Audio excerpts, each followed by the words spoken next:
Hey guys, welcome back to the channel. Today is Monday, August 17th, 2020, and this is the Flight Sim News. So first up, Greg over at Reflected Simulations has posted a few updates over the last week, one of which I missed.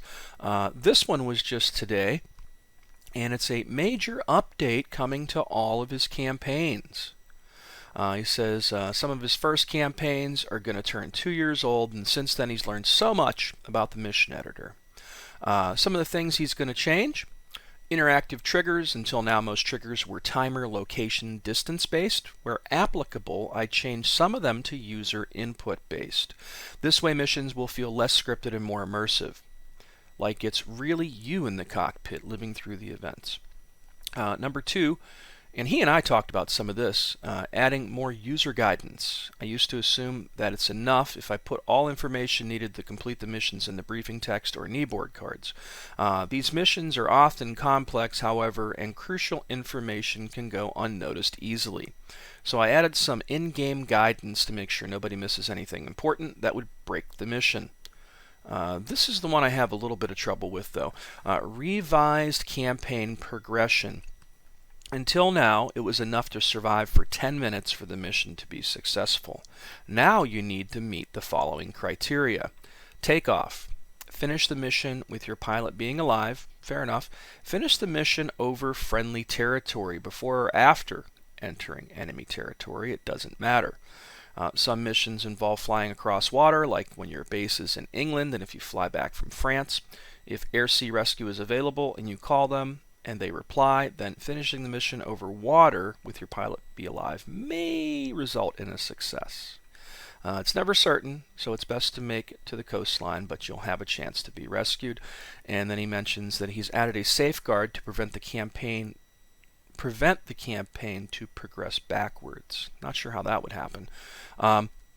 With all the AI behavior changes over time, missions that used to work can break easily. And I've seen this in the Hunters over Yalu in one of the updates, and then another update, Greg had fixed it because of them. I spotted some of this while testing and fixed the problems. Please note that we're talking about 50 missions here. I tried to test as many as possible, especially the ones that had more complex changes, but I couldn't test them all. As always, I'm relying on you too. If you spot something weird, just give me a shout. And he is really cool, and he will talk to you. And if you guys find anything in any of his missions that you would like to report, he's very approachable and a super nice guy. So give that a shot. But like I said, the only thing I have issue with is I like the fact that it wasn't, super hard to get to the next campaign mission. And for me, who has limited time and have a real life and can't sit here and play Sims all day long, I like the ability to, just complete a mission objective and then end it instead of flying all the way back. And some of these missions are super long. And, the last mission I did in the Hunters over Yalu, that mission 3, took a while to get to the mission objective. And I don't know at which point it would be considered for me to be in friendly territory, but that's at least a 30-minute flight. I don't feel like doing that twice, to get to the next mission. I think it's more reasonable to let the mission end after you've completed the mission objective. And it doesn't hurt anything for everybody else, because there are those guys that want the super immersion that can very well just take the time and fly all the way back and land, because they're going to do that anyway. So, I don't know. I like the way it was. And if he does make these changes, it's really going to kill it for me, at least, because I'm never going to get to the next mission, because I don't have an hour to fly a single mission most days. I like to get in there. I like to take out the mission objective. And yeah, I guess you could progress the time. That's a pain in the ass, and you can hit the ground sometimes too. So I know there are alternatives, but that's just me. So he is updating all of his campaigns, which is pretty cool.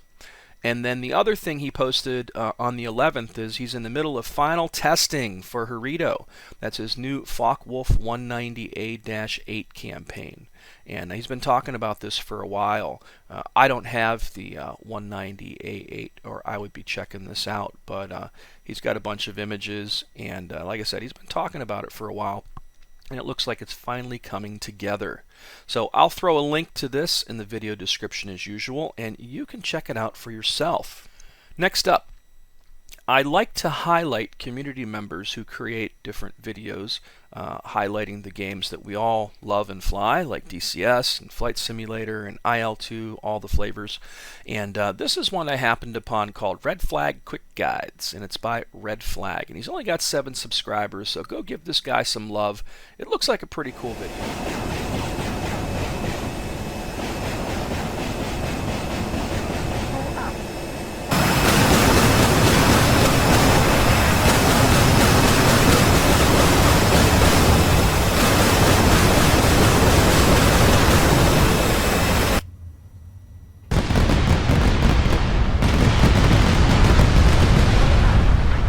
It's definitely fun stuff. It's about 4 minutes and 28 seconds long. And again, it's by Red Flag. And he's been doing a few different videos recently. I've seen him on various social media sites posting these videos. And again, go show the guy some love. And it's really funny. The other day, I had somebody, when I posted a video on one of my Facebook groups, he was like, "I don't like what you do. I think you're ripping everybody off by, stealing their work and posting their videos in your videos." And I'm like, oh, really? People like that can go fuck off, honestly. That's my personal opinion. I don't know if people realize how much time it takes to gather all this information and to put together things so I can put together a nice flight sim news like I do. And to start off, if anything, what I'm doing is bringing more impressions and more views to all of the videos that I highlight in the Flight Sim News. Especially new guys like this. This guy's only got 165 views. He's got 7 subscribers. After all of my viewers watch the video, and the little tidbit, which is X number of seconds that I usually show, they're going to go over there and they're going to watch that guy's stuff and give him some love. So I don't understand that mentality. I'm not ripping anybody off, and it really pisses me off that there are people out there like that. And I have a hard time with trolls. I always have. And I'm not one to sit back and to be bullied around on social media or to deal with anybody's crap very easily. But that one kind of burned me up a little bit. And the nice thing is all the guys that were on that group pretty much came to my defense and said, yeah, well, it's convenient. I like what he does. And it's true. And I give everybody credit for everything that I post, be it an article or a video. And technically, for those that want to cry about it, if you look at the rules, you are legally able to go in there and post video from somebody else's stuff as long as it's X number of seconds.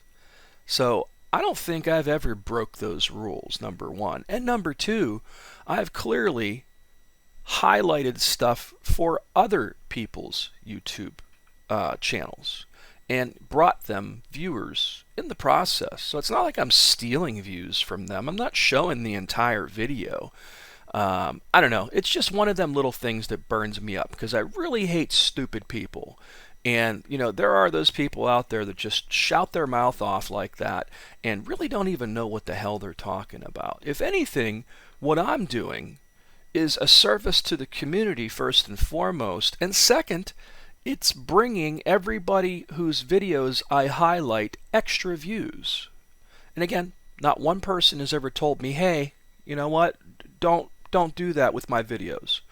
Because that would be idiotic. It really would be. Because I'm doing nothing but bringing more people to their channel. You know what I mean? So anyways, rant mode off. Go check this guy's video out because it is pretty cool. All right, next up. Tomorrow is the release date in most places for Microsoft Flight Simulator. There is a list here called Microsoft Flight Simulator Release Times. And it's coming out as soon as today. So if you live in Kiribati, you can go play it right now. The Marshall Islands and the Samoas are going to be 11 o'clock today. 12 o'clock would be New Zealand and Antarctica. It's a pretty long list, and it looks like we're not until the end here. The United States of America is going to be 7 o'clock UTC tomorrow, the 18th. So if you live in any of these other areas, well, you can go get Flight Simulator right now and fly it. So I'll throw a link to this in the video description as usual, and you can check it out for yourself. It looks like IGN has already thrown up their review of Microsoft Flight Simulator. And they go on to say, Flight Simulator is the most incredible experience I've ever had on a computer. That's really going deep, isn't it? Has this guy flown other flight sims? Has this guy played other computer games? That's a big claim, isn't it? I'm not going to say that it's not going to be awesome, but I kind of just perused over this, and I think they give it like a 10 out of 10, which, like I said, I'm not saying it doesn't deserve it, but yeah, that's a bit much. I think it's going to be awesome for a civilian flight sim, but I don't know, man. It doesn't have VR yet out of the box. It doesn't have helicopters yet out of the box. So there are those things that are missing at the moment.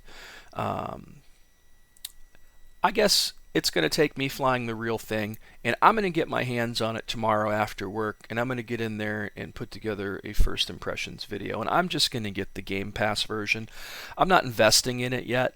I don't think at the moment, it's worth $120 or whatever crazy price it is for the super duper version that has all the airports and all the planes. But we'll see. We'll see. I was in on the alpha. I was playing around with the beta, and I think it's got many things that are going to be really incredible. And then there are just other things that seem average to me. So I will be putting together my coverage of Flight Simulator here pretty soon. Again, as soon as it comes out on Game Pass tomorrow, I'll try to get my hands on it after work, and we'll put together some videos and see what we can say about it, right? Okay. Shamrock15 over at the Stormbirds, who is definitely one of my favorite websites to go to for flight sim information and old school articles and reviews. This is the kind of stuff I used to do, and I started to do over on my WarGameGuru webpage. This is where I cut my teeth, basically, in the flight sim community, is in the 90s, doing nothing but writing about this stuff. And it just seems easier for me to make these videos these days and talking than it is to write a 3,000 word article, which is, I'm pretty good at it, but most people don't really read it as much. But I guess Stormbirds is proving that there are still people who do that, because he has a fantastic website, and I really like what he's put together over here. He's a really good guy from what I can see, and I like the honesty in his articles and his reviews. And it's a pretty good review of Desert Wings Tobruk. I still can't pronounce that goddamn thing right, and I really don't care at this point, because there's so many ways you can pronounce it, I suppose. But it's a really nice, lengthy review of the entire thing with tons of great images and screenshots. And again, I love reading this kind of stuff. It reminds me of the stuff that I used to do, and I really enjoyed doing. And maybe I should get back into this more. But I don't know, guys. Is it something you guys would be interested in? Because I would put together written articles if I knew that people would read them. But, I did some stuff over on the website, and it just didn't seem to get as much, traffic as the videos do for me. So let me know in the comments if you would like to see more written reviews. I'd gladly do them. He covers all the stuff in here in depth, which is really nice. It talks about all the campaigns that are included with Desert Wings. He goes on to talk about the visual style and quality, and there are a lot of really cool things in here. I agree with him the fact that I love that there's that little slider in there that lets you choose the degree of damage and weathering on the plane, which no other sim, I think, has either. And one of the other things that he talks about in here, and then there's the UI. That's another issue right there altogether. Plus the key binding screen.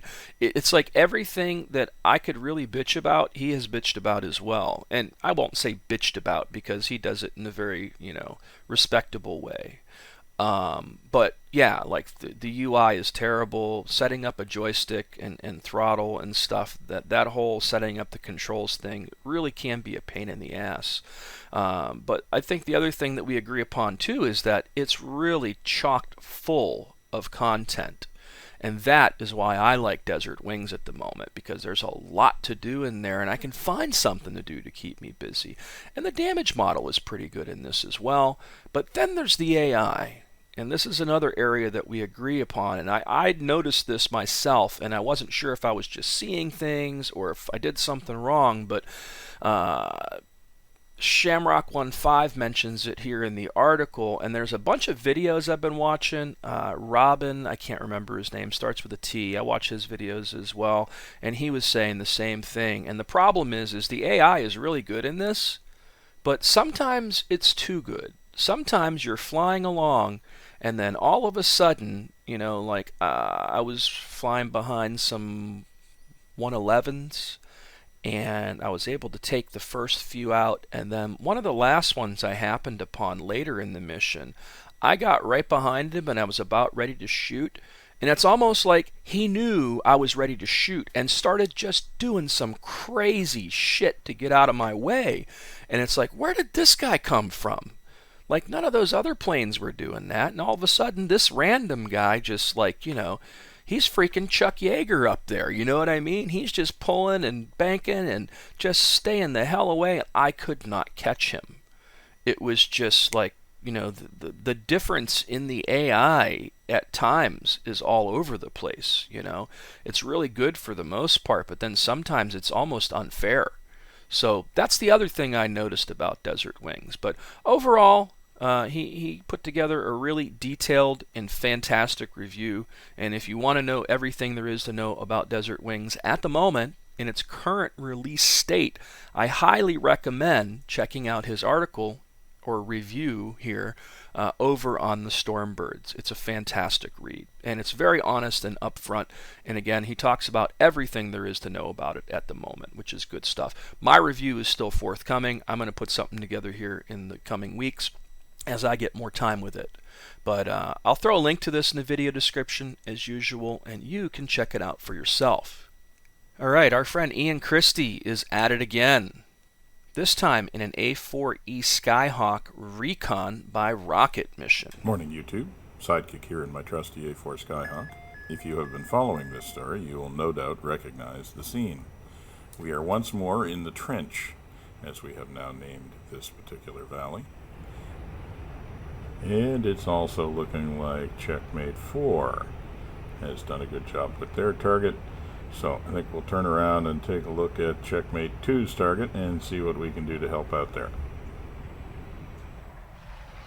Okay, popping up again.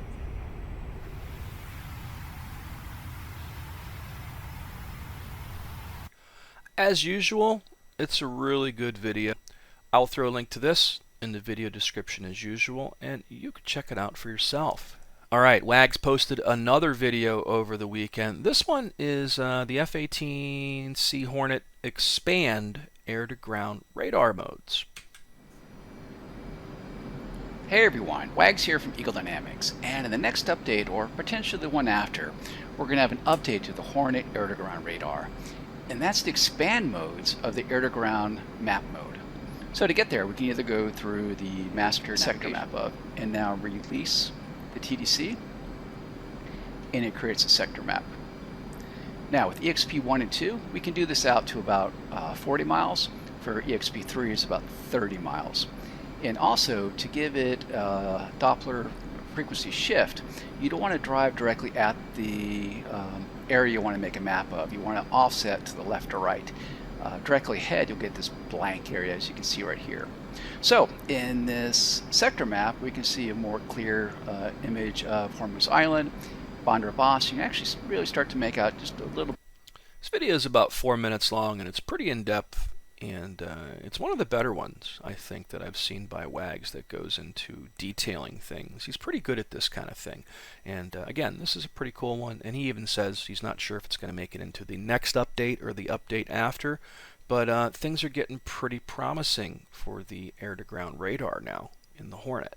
I haven't touched any of this stuff in forever. I've been kind of doing the Thunderbolt and the World War II planes more than anything in DCS recently. So I'm going to have to jump back into the Hornet soon. Alrighty, next up. There's an update for DCS Simple Radio Standalone. I still haven't dug into this yet, and I really need to give it a shot. It looks like a pretty cool little utility that plays really nice with DCS World. This just came out yesterday. I will throw a link to this in the video description as usual, so you can check it out for yourself. So all of you SRS guys, there's a new update available for you. Next up, it is Army Aviation Month still at the Fighter Pilot Podcast. And the episode that dropped today is episode 89, the OH-58 Kiowa. So they put together an entire episode on the Kiowa Warrior. Hey everyone, 2 quick announcements before today's Army Aviation Month episode. First, we checked and double-checked the microphones, but unfortunately mine sounds like it did not record, so we have some slight audio challenges on this one, but you've always been very forgiving in the past, and I know you'll do it here too, so, you build 1,000 bridges. Anyway, second thing is we have some very cool special Army Aviation Month t-shirts available on our website, fighterpilotpodcast.com. I'll throw a link to this in the video description as usual, and you can check it out for yourself. This is the audio one. If you go to the Fighter Pilot Podcast website, you get just the audio version. If you go to their YouTube page, you get the video that is basically the audio version with just, video in the background, which really isn't video. It's more of a slideshow with the little, graphic of the audio bar going across the bottom. But I just wanted to show you guys, you can go directly to their website and play the episodes here too, because essentially it is a podcast. It's not a YouTube video. They just produce it as a YouTube video as well as another way to view the shows or listen to the shows essentially. I haven't listened to this yet, but I'm sure it's pretty cool because I'm yet to find an episode of the Fighter Pilot Podcast that I didn't like. I'll throw a link to this in the video description as usual, and you can check it out for yourself. So here's another website that I happened to find recently. It's called Skyward Flight Media, and Baltic Dragon had posted a link to this. So these guys have reviewed the Mirage 2000. They've also done some other stuff here. Back in June, they have an interview with Heclac, which is the developer of the A4E Skyhawk mod. They also do some stuff with Ace Combat here, so don't hate on them too bad for that. They do cover a variety of flight and space sims, I guess. But it looked like a neat new website. And I thought it might be something that might be of interest to you guys to check out. It looks like a rather detailed and well-written review. Lots of great images. So if you've had your eye on the Mirage 2000, this has some pretty cool information. They've even taken the time to, offer up some wave files of the sound effects to give you an idea of what's going on. So I like this. It's almost like mixed media, It's a written review that has a little bit of audio in there with it, and they go into detail to talk about a variety of the different munitions that the thing carries. Really good and a really well-written review. I'll throw a link to this in the video description as usual, and you can check it out for yourself. All right, last up. It looks like Baltic Dragon and the Fighter Pilot Podcast and what's his name, Miller, who wrote the Raven 1 book, has come together to offer some t-shirts for the Ravens and the Golden Angels and the Spartans and the Sea Owls. So it's apparel. If you want to get some of the squadrons that I'm guessing at this point were involved in the Raven 1 book and campaign, this is where you can get them. And I'll also say that Baltic Dragon has announced that this week is when the Raven 1 campaign is supposed to be released. I'll throw a link to his Facebook page in here as well. He was running a giveaway for it too. It looks like it's going to be $14 when it comes out, and it's supposed to be released this week. My guess is there's going to be an open beta update as well, because anytime anything new is released, there's always a new version to create the hooks needed to support a newly released product. It would be nice to see the Syria map this week too, but I'm not going to get too hopeful. I don't think that's going to happen as well. But it's been a pretty good past couple days for news. This is one of the better variety and mixes of news that I've had in a while. I like that there's so much to talk about. And be sure to check out the videos that I'm posting of the National Museum of the U.S. Air Force from Wright-Patterson Air Force Base in Dayton, Ohio that I went to last week. I put together some really cool video coverage of all of the various hangars and aircraft that can be found in this absolutely amazing museum. My girlfriend and I went there. It took us 5 hours to get through the whole thing. I've been there before, and it took us about 3 hours last year when I went, but we were on kind of a time schedule to get all the way across to California from Pittsburgh. So you can easily spend 5 hours there and still have time to really, dig into things. And I basically put this together based on hangar. So the early years hangar was covered, and that video is live right now. So be sure to check that out, please. And feel free to share it. I'm kind of bummed out that some of the videos, like when I do these tours, like I did of the Midway, and the real world stuff does not seem to be as interesting or as popular as the news videos, which is really baffling to me because I think everybody loves to see this stuff, especially up close like that. And I just don't get it, man. Like, the sim stuff seems to do better. The news videos do way better than everything. And the tours of the museums and stuff just don't seem to pick up much speed, and that bums me out. But be sure to check it out. The World War II hangar is coming soon.